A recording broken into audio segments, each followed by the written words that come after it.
wato adesima ma munyina ha TETE MMOFRA online TV kumase ena yewo na ensem ahoro ayensa kana wiabre a yede brem no de edimu akotini bi ene se Omapanin John Dramani Mahama se de roto eye akwasoto a ka atwamu a yegie no yetwamu no yesan ede aba na ebeye kwan foforo so a bia eni beje kura afi MPP chairman Dada bi de atodwa se MPP ni bia ofa akwambone so ma ban sika bedi no ho no emfa ho so MPP ni aban enye na nye sa oman no enkoso da mrahye bedwani owo ketu north enso e de atodwa se sidi na ahoden ne de ama oman ni tumpon pa osusu se ebesa akrampo akosoro bio se de garafo ehwehwe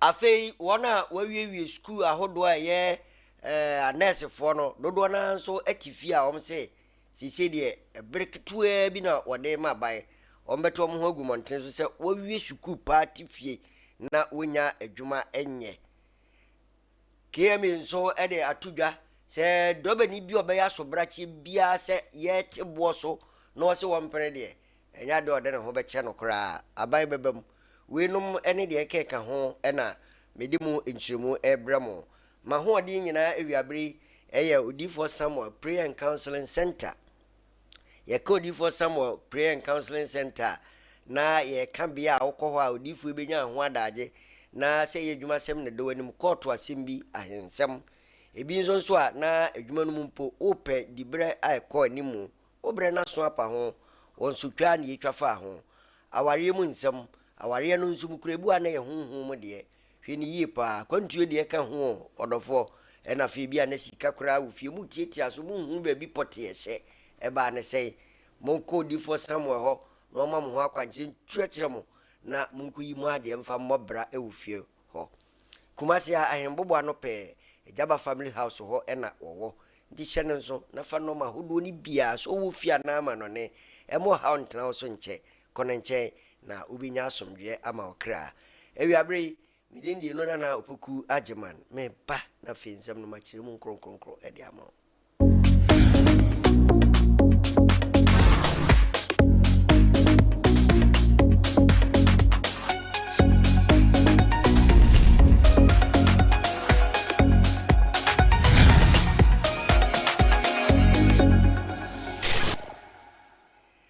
afi ushafu ensem no enchire mu na edidi sue Ghana mampani Ura John Dramani Mahama ede atodwa se abanya itwam no nhyehyɛ a wɔyɛyɛ ma roto se ka itwam yakwantempo so a ye John tefa kakra bi ede aba ɔman no ho bra no utwam no ɛyɛ ade na ensonni kura ne penso no ɔsan de saa nhyehyɛ no ɛba ye be sisi saa pampim ahodo yi nyina wakwantempo no so na yagye ho sika ede ahwɛ ɔman na wɔkyerɛ a we de enye kane de na ubi gina ho na se receipt ni ebinom kira etimi mpo yese mienu miensa na wotwagu on botom no se de ni nyina be kɔ abafu mfidie so na sesen saa na de bewo mu abemra ye nika se sise de ka wo na bia wo ka no ye do Ghana card ebe fra se do be ni wotwam ho na mfom so no ye ya e wosi wotua bibi maban a ɛhɔ akekre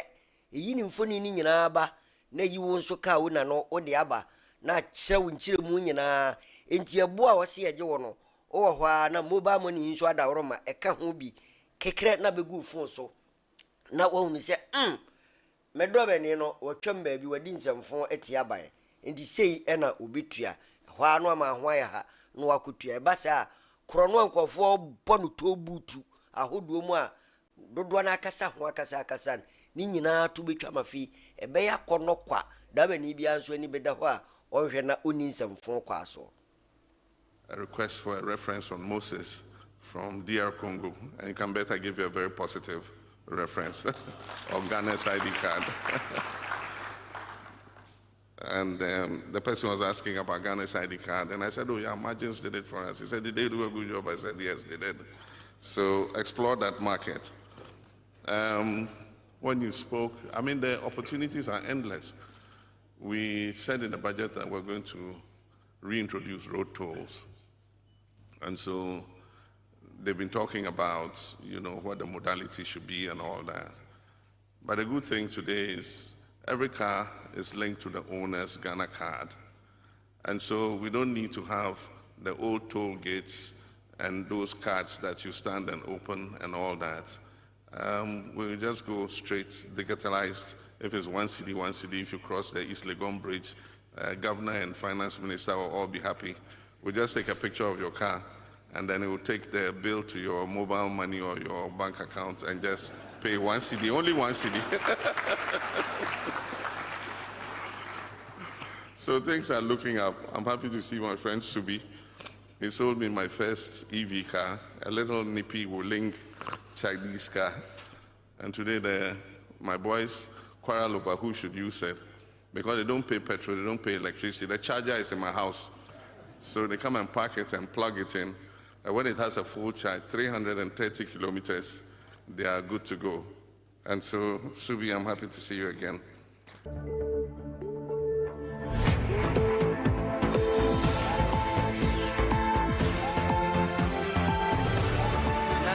Ebekoso enono omampani no a no nya adaja kire Ghana fuomu a nokurini sei de koba ne saade a kemu beda ho ni tua no kura be ya korno fizo hu se mi tua yi de afedi aha na no kobo a Ghana bitimi ede aye bibi foforo ede ama oman no na ye ko Ghana cedi no amu na ho odena nyame adom eginen eno na mresewe bi no wo ketu north abatom pesua so wo framantem mu ononyamfo wo de atodwa se di cedi na ho ode no agina so ama brabo no eya kono kra mrasebe dwani ekira na cedi na ho ode ntie ne emanfo a wonne mpotamo framantem wo de obi e ha no se chinchina agenkran ene wo se mkodidwa ana mekoye bibie beye ama brabo akwanimu de bi na emom no baabi ogina bia baabia wo ne ne oye bia no otimi kura agina ho ma wo mo nso enam se wo mo ben togo a eyo manfoforo wo ye nifa so na eho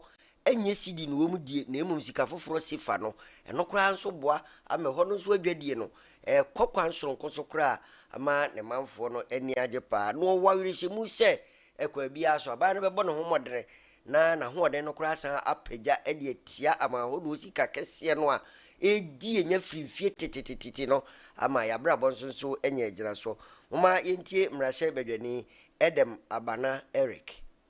There is another aspect of this forex conversation that we usually do not bring to the national limelight. It is the conversation with how the city is interacting with the CFA franc. I am from Ketu North, and we border Togo. Many of the market women in Joje, Fenyi, Veta Junction, and Afife Tajevu do not come to Accra to buy their items. Many of them travel, they go to Asigame in Togo. Today, for 1,000, if you have 1,000 safer, you need just 21 cedis for it. So the exchange rate. Meanwhile, in December, it was 27. And so they needed 27 Ghana cedis to access 1,000 safer. But today, you need 21. In fact, on Saturday, it dropped as low as 19.5. And so that tells you that the economy... But are we seeing the traders, let's say, in the border areas also comply? They are excited. Many of them are reducing prices. Yes, okay. Many of them are reducing prices, especially for items that they are picking from Togo. You know, for them, for these local traders, many of them are not even able to put a proper analysis on forex conversation. But what they do is that they calculate their profit even before they go into the market. So when they go and they realize that our cedi has gained strength against the CFA, what they do is that they will price it in such a way that you, the buyer or the consumer, will also feel the impact of the price reduction. So, Roland, I think it's important to say that government is committed to proper management of the economy, and that is what we are seeing. We will not go and organize kenke parties and celebrate things that don't exist.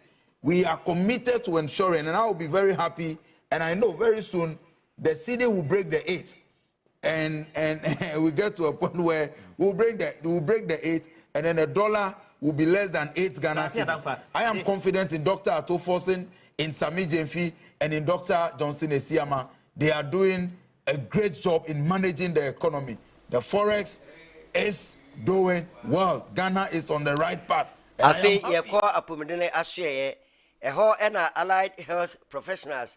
I want so a car and my for war. I are Sabia Hodo, Edia to a ban and him say, well, wow, one wabe to Hogu Mountain so and check crack vise, or my school at Tenefia cha, a buying entime emfa or mojuma, or much another who mukra and say, or motifi in a fibia and so corner or lines, you know, or Sanako Kenya renewer.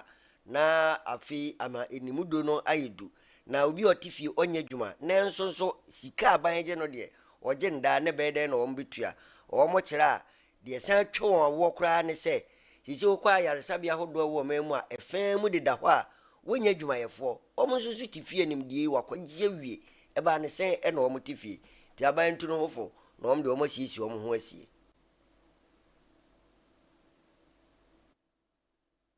Of allied health professionals.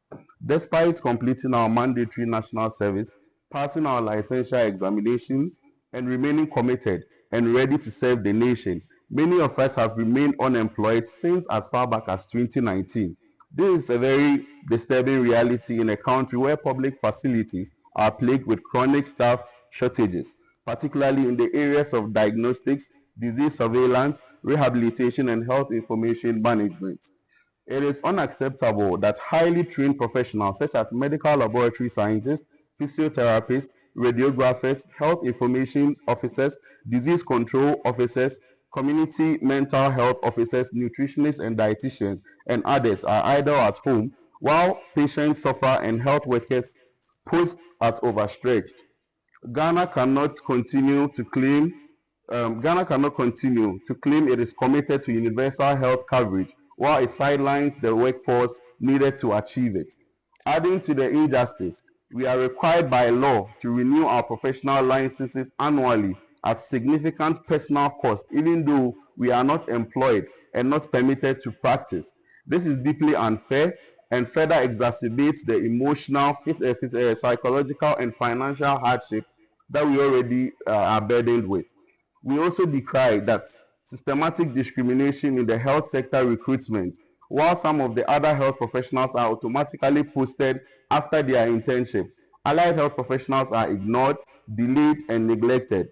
Our role in the health system is critical, and we demand equal recognition and opportunity. Furthermore, training institutions continue to admit new students annually, producing more graduates into a system that has failed to absorb the backlog. The government must immediately restructure the workforce, planning and recruitment mechanisms in the health sector. We fully endorse NOPU's call and reinforce the following demands. 1. Immediate financial clearance and recruitment of all qualified but unemployed allied health professionals from 2019 to date. Secondly, an end to reoccurring bureaucratic bottlenecks that frustrates the employment process. 3. Clear timelines and full transparency from the Ministry of Health and the Ministry of Finance on recruitment plans.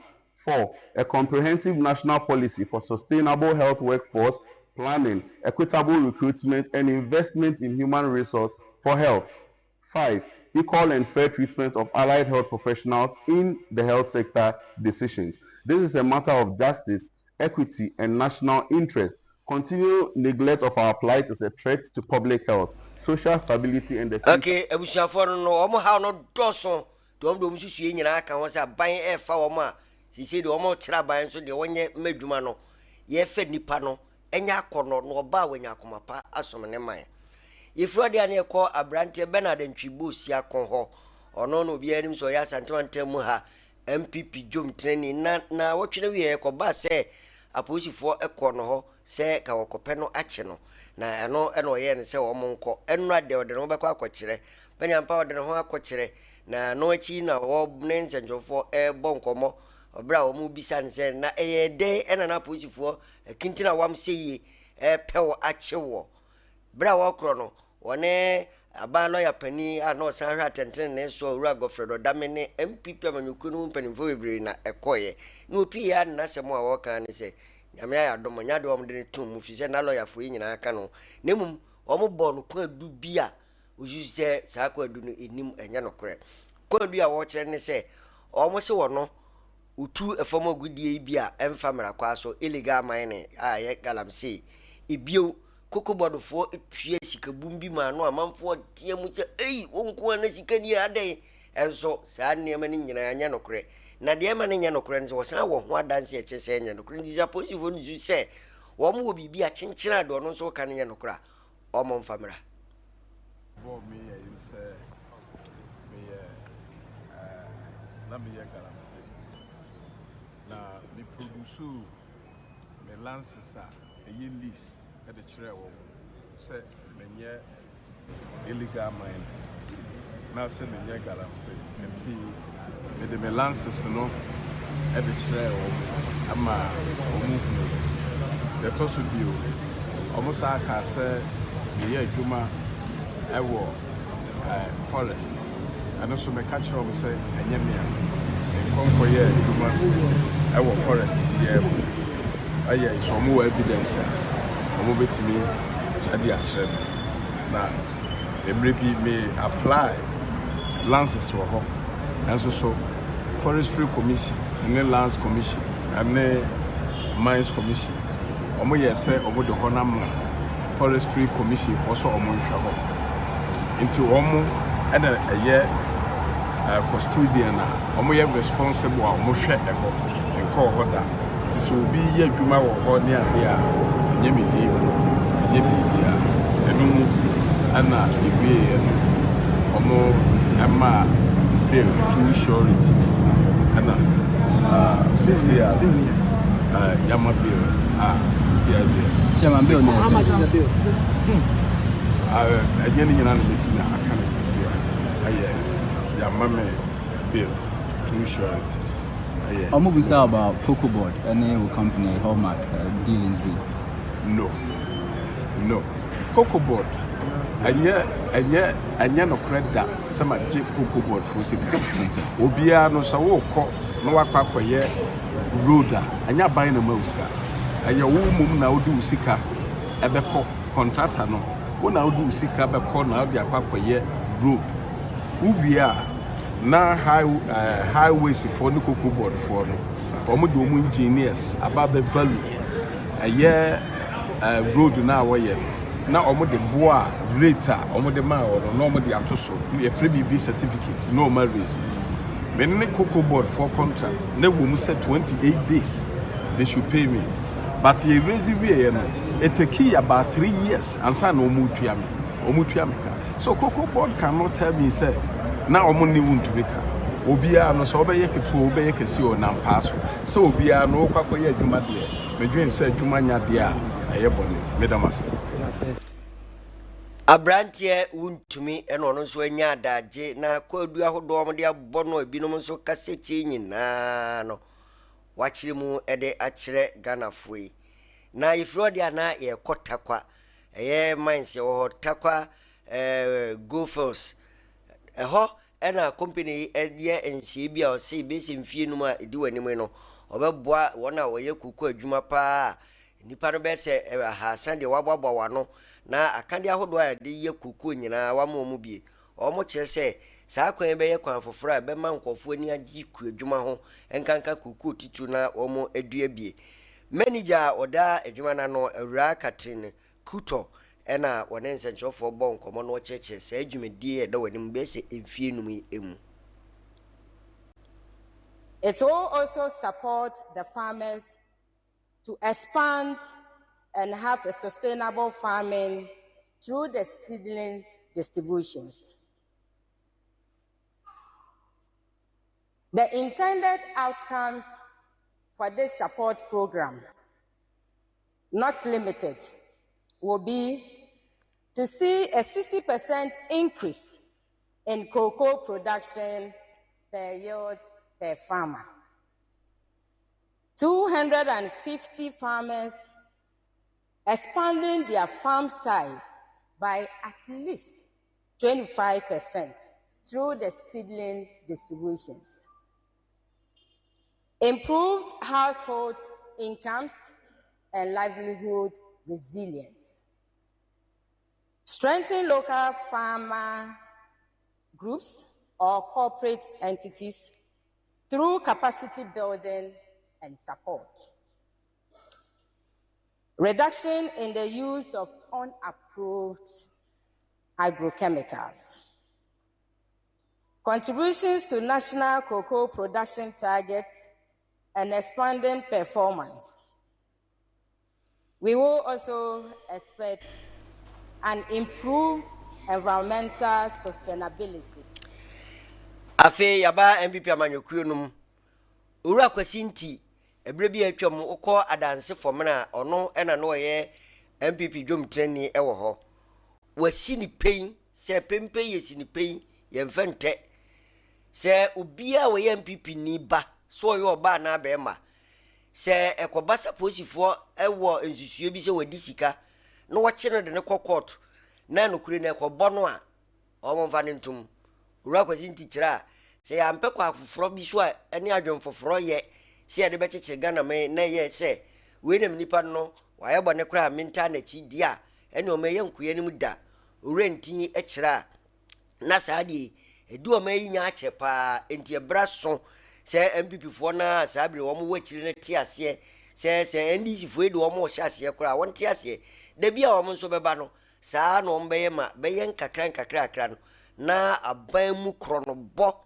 a edi o menya firi wiase mfiti ase de bisi ne no eto atumi atwa na anye yimpo a abrase ye mpanifo na bi obiti ho obiti party mu pe jam common 1000 akotonsuo na ma so sika mpanifo na jefa awie ne yekochewa yes party fo nsore party ni be ne sese sore me kwaje instrument kwaje besia akoye adwuma oba na me kobo ka se me ye regional first by na former chairman dey se party ni be gina beki obia wo disika wa ben mo fa kwa papa bia na disifo antimi anche wo mo a ne se sabi yo dokuna o me yankwasiafo me na me ka kire so ai abrante kesi abaya ya kochina ya invite na doji ne e be chewa yes MPP for sorry aputo abrante be utimi me say ni case is called the me akra make kabia kan kwabra na nyina na leader ma NDC it be for 37% wa asanta de what you check $1 million per constituency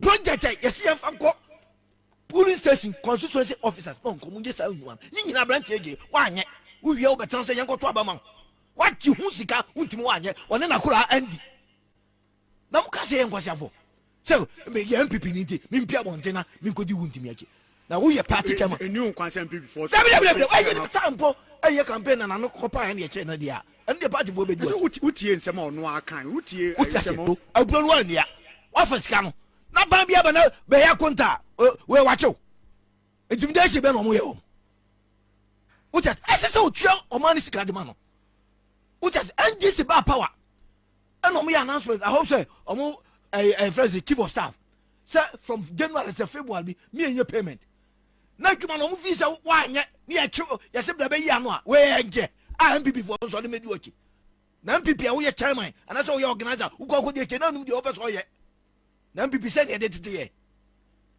wo just bash rock sika na me kan say ma party for MPP bi sia 500 200 akodi ni nyina ade abom afa wo na nsam no kwa de afa ni ye be keka na kase minya ene se wo unity ya o kan de party unity be o akodi boni na NDC for tatawa e fa party unity be o enti ke me enka no man inside ya ye untimi sa ka say this is one day o mo power bi o so obi agere niam he me dia me support ade aye boni da ene MPP me nya hwiwo because me kan kura dodo me twa tro da abrante no ye mfa nko na wa obi ko akodi e chese me ko defend untimi dia na me nsa oni sa di ba kro so ye kronfo o munya no anko so bibi ntimi no o te ewiase ade ese sa o ye se epuo.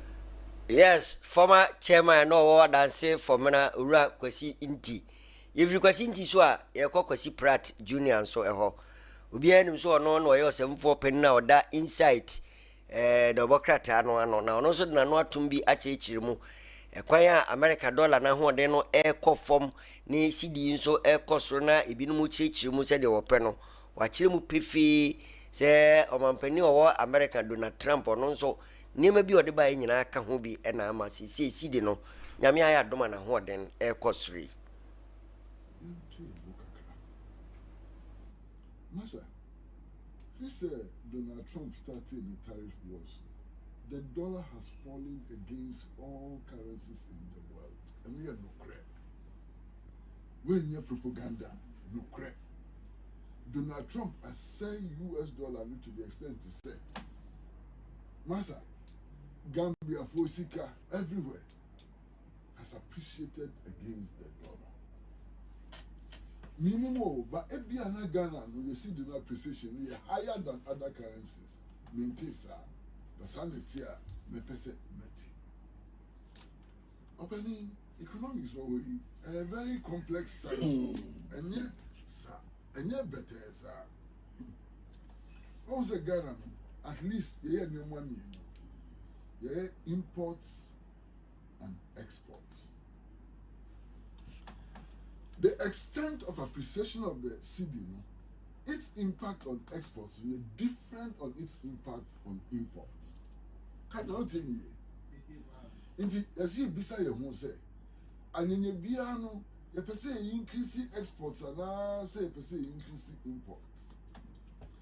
Because dollar years and exporters bread. Exporters are suffering as a result of the appreciation of the cedi.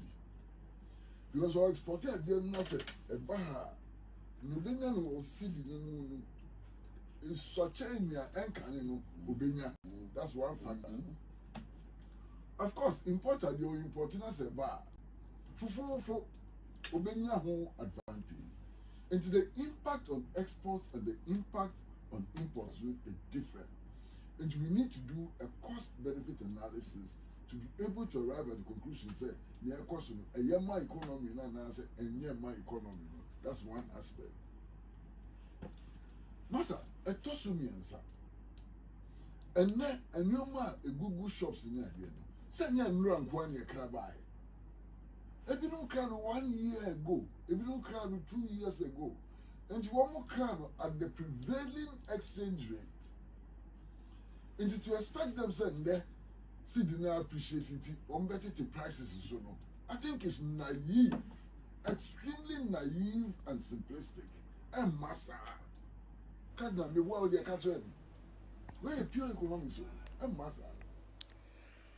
Apoji for one Cramantemu, Etrana, one sasso, Urabimua, who she say, Onyeni Papa, if you say in Ubane Hudra and Awadi. Abranti Abdu Amidu Mohammed, Wadim Fiediasa, a raposi for Tra or Quagnu no fie ewo Zabuzongo no, and Nema Uhuna Hono, na ebi in Ubane, ene a fee, Tunomania dea, yede call a chronobia, Nina mono de DP Sabranti, Nadia Adjumpa a winnitim. Mama yentie approach for bra, or they a 2 jar 1 central for in Shemwase. Quantities of dangerous drugs and unlicensed firearm at Sabon Zone, a suburb of Accra. Upon information received by the Accra Regional Intelligence Team, a suspect, a shop operator at Sabon Zone was identified for allegedly possessing and distributing quantities of suspected dangerous drugs. During initial engagement, the suspect admitted to have some of the drugs in his possession, confirmed that he had earlier sold quantity to an individual in the area. The team from the Accra Regional Police Command was immediately dispatched to the area where the suspect was identified and subsequently arrested. Upon conducting thorough search of the suspect's premises, police retrieved quantities of various restricted and prescription-only drugs, including Tramaco 225, Tramaking 225, code ROL 225, particularly known in the area as red or who need rest, as well as the CPAP, TETE, commonly referred to as blue or Bolo, TETE. The search further led to the recovery of pump action gun, which was concealed in the sack within the suspect's shop. The suspect claimed ownership of the drugs, but alleged that the firearm was left in the shop by an unknown individual whose identity he could not provide to police. Aminu Gano dia tu dwa se sabre de omo e de krata ba bonten o hye se do be ni bia enhye foforo abase entikes ka so no ompese obete so no obema mra no ene no edi yensa aka kewe mpanimfo e wa homa so a ye no mo kobonkomo Mr. Wilson ono head of urban transport mama ye no emo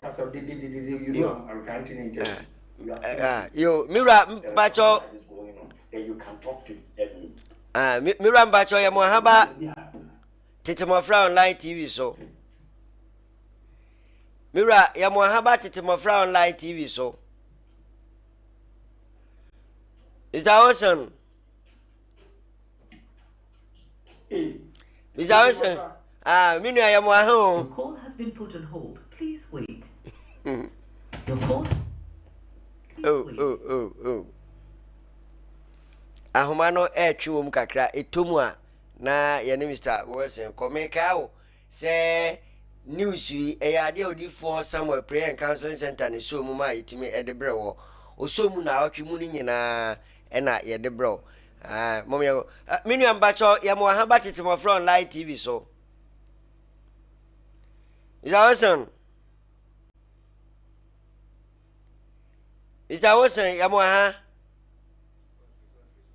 oh odifo samo se yankanche o se owo kumase ya ahembobo ano ejaba family house what traffic light na se pe ena owo ne numbers ahodo etwagu ewo mfoni no ase endi se wo pe no na hawa hodo a eda abrabom no ebidi wanimu a fakoda no obema ho akwankyere kakra bi ne ho afutu atene obenze wasan SCP ebi ane akwantuo mu nsam adwuma mu de afi adwuma mu ankasa no kra promotion de promotion fe nso ewo ho afi aware mu ensam ahinsem mu de court sem ene de bia fa abrabo ho no eno ene de koda odifo somewhere prayer and counseling center no ma ho akwanche na abrabo no etimi eteneten ya hye ne nso se adwada kosi fiada ene otena se ye chuma anopa no nsia ne fa pepepe omfena adwuma ni agro wona no ho betina mu awia no miense prim ansa no odifo somewhere wasori ndi a hye bre no nso na kɔ ne nkyɛn na wɔmoa na birigu ɛwɔ abrabom deɛ ɛya kɔ odifo somewhere ho numbers no ɛna mede ama wɔn yɛnkɔ bi wɔ bia ne yɛnsa ka kemfo mpanimfo okay yɛnsa entimi nka yɛwura no ahoma no so bi odi ana yɛbɛda mo ase na yɛde mo si he ya ha na bre no ɛma akwan yɛda aboafo no nyinaa ase adwumafo nyinaa yɛda mo ase mo a mo hwɛ yɛn tie yɛn wofie yɛda mo ase saa na amanɔne fo so yɛda mo ase de yɛbɛsrɛ bia na wadwenkyire bi ɛwɔ ho a wobɛtimi ɛde afa WhatsApp line no so na yɛnso so yɛne wo nyinaa kyɛ ɛno akyi no wokɔ social media handles a wodo ne nyinaa Facebook ɛne YouTube TikTok deɛ kekeka ho ne nyinaa official ejako ne deɛ keka ho a wadaroma wobɛsan atimi anya bre na watie kasebo yi mu yie pa na nso ɛyɛ wakɔno a ama ye nyina yakɔ no pepepe midin de no na opoku adwuma mama mfa musia na emomeka ebodonko ne fa pepepe ejako etnase na ode kyire mu kyire me aba ene opani abenya na ha no oho badwiro enti ya hyebre no nso afi bo no me nsa pepepe na Ghana nkoso a ye political show no nso esa ede etoa wo so bye bye.